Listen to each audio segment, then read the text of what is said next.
Hello hi నమస్తే. మా space సినిమాలకానికి స్వాగతం సుస్వాగతం. మరో చక్కని చిత్రంతో ఈరోజు మీ ముందుకి మీ సినిమాలకు నంబర్ రివ్యూస్. అగాధంలోకి తోసేస్తా అంటున్నాడండి ఎంఎస్ రాజు. అగాధ అనే సినిమాతోటి ఒక మిస్టిక్ థ్రిల్లర్ తోటి మన ముందుకు వచ్చారు. మరి ఆ సినిమా ఏంటి, దాని విశేషాలు ఏంటి ఇప్పుడు చూసుకుందాం. అంతులేనిది, లోతైనది, అంతమే లేనిది అనేదాన్ని అగాధము అని చెప్తూ ఉంటారు. మరి ఆ పేరుతోటి అగాధ అంటూ కామాక్షి భాస్కర్, శ్రావణ్ రెడ్డి, ఉల్కా గుప్తా, జోవిక్ విజయ్ కుమార్, భానుచందర్, షైజు, వనిత విజయ్ కుమార్ తదితరులు నటించినటువంటి ఈ చిత్రానికి రాకేష్ వెంకటాపురం సంగీతం అందిస్తే, నాని చెవిడిశెట్టి సినిమాటోగ్రఫీ, జునైద్ సిద్దికి ఎడిటింగ్, కాశీ విశాలాక్షి బలుసు నిర్మాతగా వ్యవహరించినటువంటి ఈ సినిమాకి మన ఎంఎస్ రాజు గారు దర్శకత్వం వహించారు. మరి ఈ సినిమా విశేషాలంటే ఇప్పుడు చూసుకుందాం. సినిమా కథ గురించి చెప్పుకునే ముందు మెయిన్ క్యారెక్టర్ కామాక్షి భాస్కర్ గురించి కొంచెం మాట్లాడుకోవాలి. కామాక్షి భాస్కర్ అనగానే మిస్ ఇండియా తెలంగాణ పీజెంట్ గెలుచుకున్నటువంటి కామాక్షి భాస్కర్ మా ఊరి పొలిమేర అంటూ భయపెట్టారు. తర్వాత డెకాయిట్ అని ఇలా చేస్తూ మళ్ళీ అగాధ అంటూ మన ముందుకు వచ్చి మరొకసారి భయపెడతా అంటున్నారు.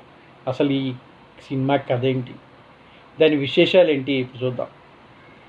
చిన్నప్పుడే తల్లిదండ్రులు కోల్పోయిన యువతి మహాదేవి, ఆమె మన కామాక్షి భాస్కర్. ఆమెకు బాబాయ్గా భానుచందర్ దగ్గర వాళ్ళ పిల్లలతో కలిసే పెరుగుతుంది. అనుకోకుండా ఓ రోజు ఓ దైవశక్తి కనిపించి ఆమెని ఓ కొత్త మార్గంలో నడిపిస్తుంది. అప్పటి నుంచి ఆ శక్తి చెంతన గడుపుతూ పెరిగి పెద్దదవుతుంది. అక్కడికి ఓ సాధువు వచ్చి కొన్ని యంత్రతంత్ర విద్యల్ని నేర్పించి వాటిని ప్రజల మంచి కోసం ఉపయోగించాలని కోరతాడు. అప్పటి నుంచి ప్రజల్ని వేధించే అతీత శక్తుల నుంచి కాపాడుతూ పేరు సంపాదించుకుంటుంది మన Kamakshi Bhaskar. Why hospitals choose Rosa Flores when hygiene can't be compromised. Each part of our papermaking process is in line with policies on sound environmental management. Subsequently, the logs are washed, cut into small pieces, and cooked in a digester. It starts with natural plant fibers, carefully selected for their softness and absorbency. Our advanced technology labs transform these biodegradable materials that meet the highest hygiene standards into premium tissue products.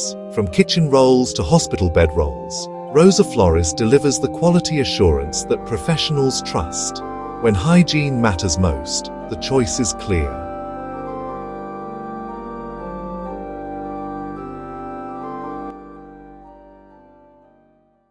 ఆ చుట్టుపక్కల ప్రాంతాల్లో మహాదేవి అంటే ఎంతో గొప్ప పేరు సంపాదించుకుంటుంది. అలాంటి మహాదేవిని పెంచిన బాబాయ్ కుటుంబానికి అగాధ అనే అతీత శక్తి నుంచి ముప్పు ఏర్పడుతుంది. గర్భంలో ఉన్న బాబాయ్ కూతురు ఆత్మహత్య చేసుకుంటుంది. ఆమెతో పాటు మరిన్ని మరణాలు చోటు చేసుకుంటాయి. దాంతో తన కుటుంబాన్ని కాపాడుకోవడానికి సొంతూరికి వెళ్ళాక అక్కడ మహాదేవికి ఎలాంటి పరిస్థితులు ఎదురయ్యాయి, ఇంతకీ అగాధ ఎవరు, మహాదేవి కుటుంబాన్ని లక్ష్యంగా చేసుకోవడానికి కారణం ఏమిటి, దైవిక శక్తులు అండ ఉన్న మహాదేవికి అగాధకి మధ్య పోరాటం ఎలా సాగింది, ఎవరు గెలిచారే అనేదే ముఖ్య కథాంశంగా తీసుకొని తెరకెక్కించారు ఎంఎస్ రాజు. మరి సినిమా ఎలా ఉందో ఇప్పుడు చూసుకుందాం.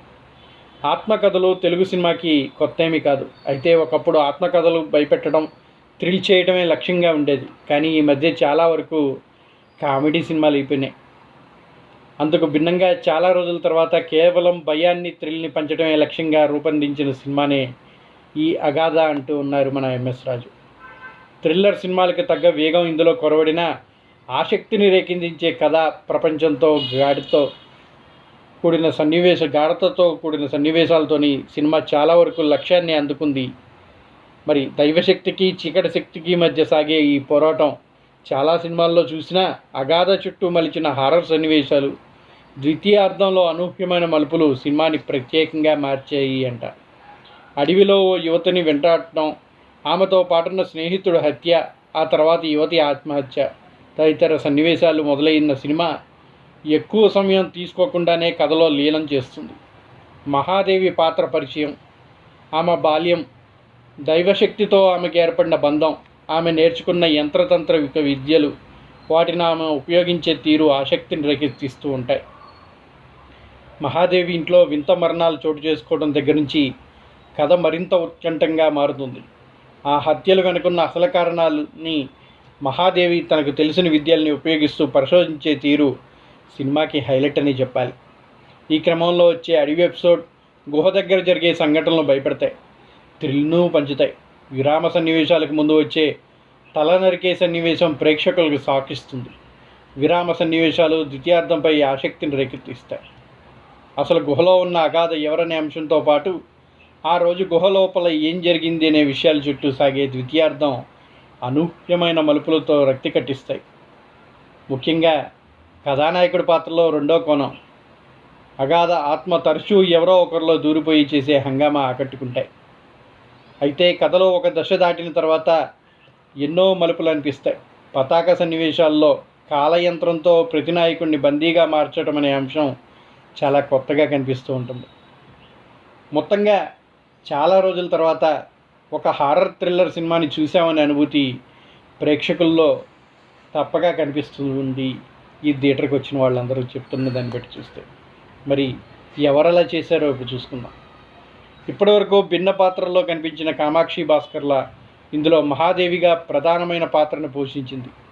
ఆ పాత్రకు తగ్గ ఆహార్యం, అందులో ఆమె నటన సినిమాకి ప్రధాన బలంగా నిలిచాయి. ఆద్యంతం తెరపై కనిపిస్తూ సినిమాని భుజాలపై మోశారు. మహిళల పాత్రలే ఈ సినిమాకి ప్రధాన ఆకర్షణ అని చెప్పాలి. ఉల్కా గుప్తా పోషించిన మరో కీలకమైన మహిమా పాత్ర డిజైన్ చేసిన విధానం, అందులో నటన చాలా బాగుంది. ఇక జోవికా విజయ్ కుమార్ పాత్ర మరో సర్ప్రైజ్. చాలా సన్నివేశాల్లో ఆమె భయపెడుతుంది. ముఖ్యంగా క్లాస్ రూమ్, చర్చి సన్నివేశాల్లో ఆమె నటన షాకింగ్గా ఉంటుంది. శ్రవణ్ రెడ్డి భిన్న కోణాలలో కనిపించే పాత్రను పోషించిన విధానం బాగుంది. ఆయన పాత్రలో మలుపులు ఆకట్టుకున్నాయి. భానుచందర్, షీజు, వనితా విజయ్ కుమార్ తదితరులు సహాయ పాత్రలో కనిపించారు. సాంకేతిక విభాగాలు మంచి పనితీరుని కనపరిచాయి. రాకేష్ వెంకటాపురం సమకూర్చినటువంటి నేపథ్య సంగీతం సినిమాల్లోని హారర్ కోణంపై బలమైన ప్రభావాన్ని చూపించాయి. రాకేష్ వెంకటాపురం సమకూర్చిన నేపథ్య సంగీతం సినిమాలోని హారర్ కోణంపై బలమైన ప్రభావం చూపించింది. అగాధం రూపంలో ఆవిష్కృతమైనప్పుడు అడవి నేపథ్యంలో వచ్చే సన్నివేశాలు సంగీతం కీలక పాత్ర పోషించింది. Nani Chimidisetti visuals, Rajeev Nair production design cinema నాణ్యతకి మరింత అద్దం పట్టాయి. సీజీ సన్నివేశాల్లోనూ ప్రమాణాలు బాగా కనిపించాయి. కథకుడిగా కంటే దర్శకుడిగా సినిమాపై ప్రభావం చూపించారు మన ఎంఎస్ రాజు. అతీత శక్తులతో కూడిన కథా నేపథ్యం ఆసక్తిని రేకెత్తించిన కథన రచన పాత పద్ధతితోనే సాగింది. నిర్మాతగా ఆయన సినిమాల్లో కనిపించిన ప్రమాణాలకు తగ్గట్టుగానే దర్శకుడిగా ఈ సినిమాని నాణ్యతని తెరపైకి తీసుకొచ్చారు. నిర్మాణంలో లోటుపాట్లు ఏమీ కనిపించలేదు. కథా నేపథ్యం, మలుపులు, సంగీతం, అడవి నేపథ్యంలోని సన్నివేశాలు ప్రధాన బలంగా నిలిచినటువంటి ఈ సినిమాకి కొంచెం స్లో నెరేషన్ అనేది బలహీనతగా చెప్పినా సినిమా అంతా కూడా ఆద్యంతం ఆసక్తి రేగించే విధంగా, ఒన్నులో వణుకు పుట్టించే విధంగా చక్కని థ్రిల్ని, హారర్ని పంచాయని చెప్పచ్చు. ఇక కథలో విశ్లేషణ చూసుకుంటే, ఛత్తీస్గఢ్ బస్తర్ అటవీ ప్రాంతంలో పోలీసులు ప్లాన్ చేయబడిన ఒక మిస్టీరియస్ గుహలోకి వెళదామని యూట్యూబర్స్ అయిన ముగ్గురు స్నేహితులు మహిమ, మన ఉల్కా గుప్తా, శ్యామ్, శ్రవణ్ రెడ్డి, అలాగే బబ్లు, వైవా రాఘవ్ వెళ్తారు. కానీ ఊహించిన విధంగా శ్యామ్ మిస్ అవుతాడు, బబ్లు చనిపోతాడు. ఈ క్రమంలో తప్పించుకున్న మహిమ కూడా కొన్ని నెలల తర్వాత చనిపోతుంది. అసలు వీరంతా ఎందుకు చనిపోయారు? మిస్ అయిన శ్యామ్కి ఏమైంది? ఆ మరణాలు మిస్టరీ వెనుక ఉన్న అగాధ ఎవరు?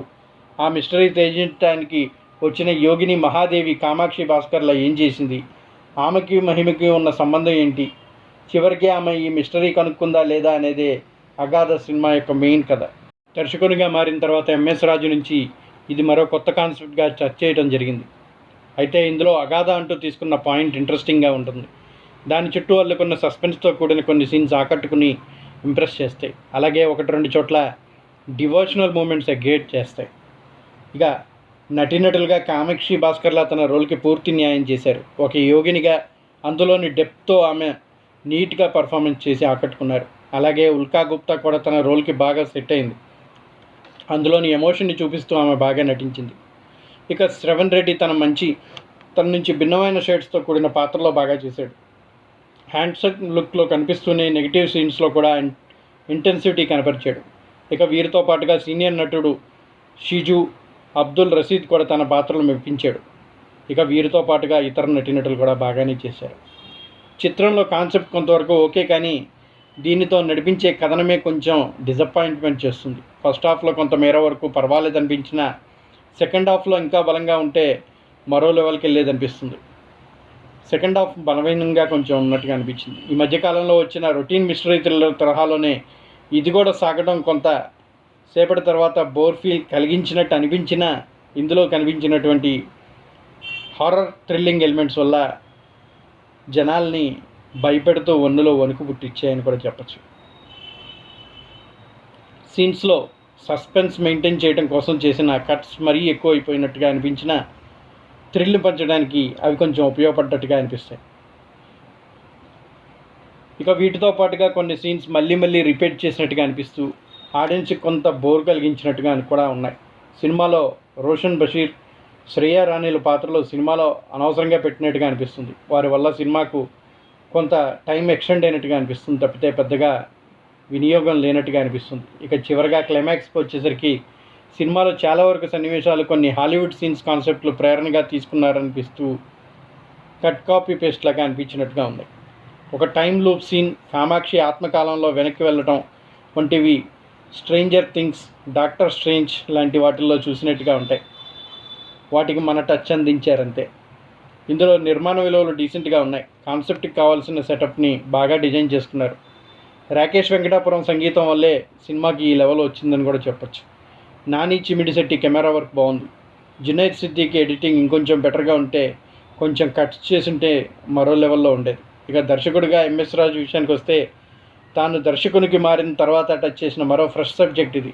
కానీ ఇందులో కథనం కొంచెం బెటర్గా ఉంటే ఇంకోలా ఉండేది అనిపిస్తుంది.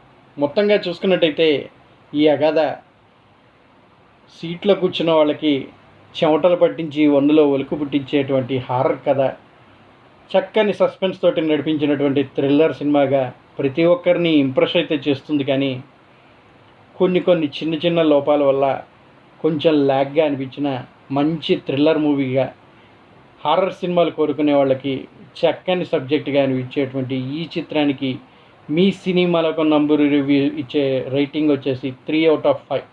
మరి ఈ చిత్రం మీకు ఎలా అనిపించింది మర్చిపోకుండా మీ రివ్యూ కామెంట్ బాక్స్లో తెలియచేయండి. అలాగే మా రివ్యూ మీకు నచ్చినట్టయితే ఒక లైక్ అందించండి. ఇలాంటి మరిన్ని చిత్రాలు రివ్యూస్ మీ ముందుకు తీసుకురావడానికి, మిమ్మల్ని ప్రోత్సహించడానికి మా ఈ ఛానల్ని షేర్ చేయండి, సబ్స్క్రైబ్ చేయండి. మర్చిపోకుండా కామెంట్ బాక్స్లో మీ యొక్క కామెంట్ని తెలియచేయండి. That's all for now. మరో చక్కని చిత్రంతో మళ్ళీ కలుద్దాం. టిల్ దెన్ సైనింగ్ ఆఫ్ మీ నంబూరి.